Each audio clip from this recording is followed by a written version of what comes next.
Hello students, शौर्य classes में आपका एक बार फिर स्वागत है। आज हम हिंदी काव्यखंड के पार्ट 3 जो कि रसखान जी द्वारा रचित है सवैया, उनकी एक सवैये की सप्रसंग व्याख्या करेंगे। इससे पहले वाले वीडियो में भी हमने एक सवैये की व्याख्या कर चुके हैं, तो आज हम दूसरी व्याख्या करेंगे। तो सबसे पहले हम सवैये का सस्वर वाचन करेंगे।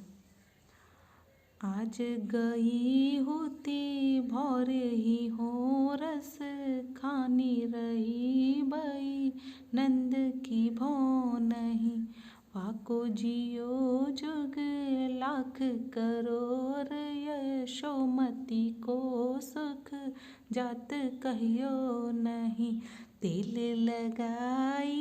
लगाई के अंजन भौएँ बनाई डिठो नहीं डारी हमेलनी हारिन हारत भारत जो पुच कारत छो नहीं।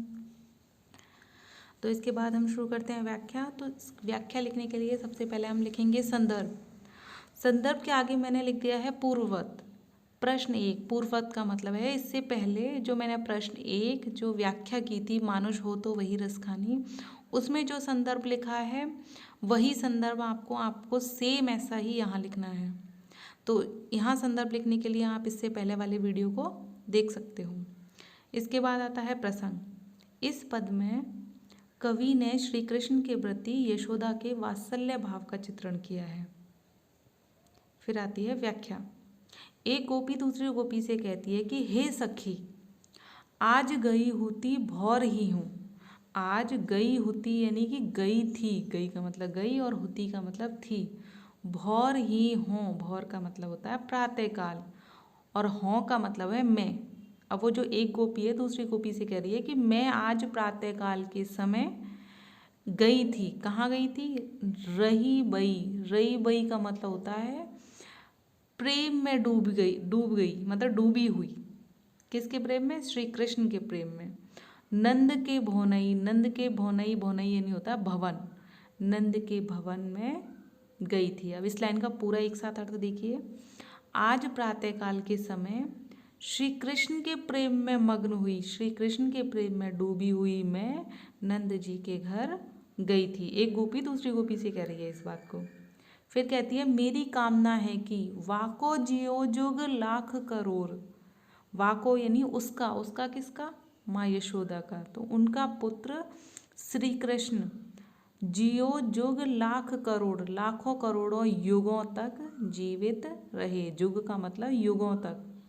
अब वो गोपी जो है कह रही है कि मेरी कामना है कि उनका पुत्र श्री कृष्ण लाखों करोड़ों युगों तक जीवित रहे।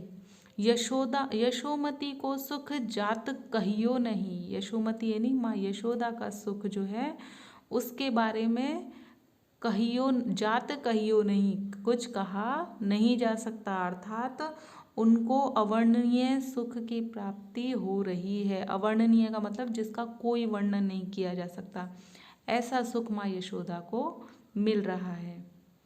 तेल लगाई के अंजन, वे अपने पुत्र का श्रृंगार कर रही थी। जब वो गोपी वहाँ पहुँची नंद जी के घर, वहाँ भवन में पहुँची, तो वहाँ क्या देखती हैं?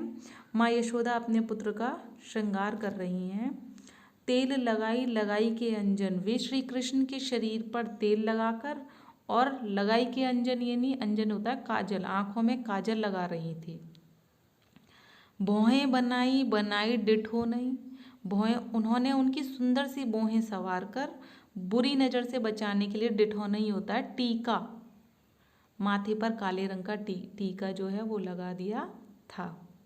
डारी हमेलनी हार निहारत, वे उनके गले में सोने का हार डालकर, हमेल होता है एक सोने का आभूषण हार, तो वे इनके गले में सोने का हार डालकर और एकाग्रता से उनके रूप को निहार कर है इसमें बार, और अपने जीवन को न्यौछावर कर रही थी। बारत का मतलब न्यौछावर कर रही थी, और निहारत यानी निहार रही थी, देख रही थी। तो वे उनके गले में सोने का हार डालकर और एकाग्रता से उनके रूप को निहार कर, निहारत यानी निहार कर, बारत ज्यों पुचकारत छो नहीं, और अपने जीवन को न्यौछावर कर रही थी।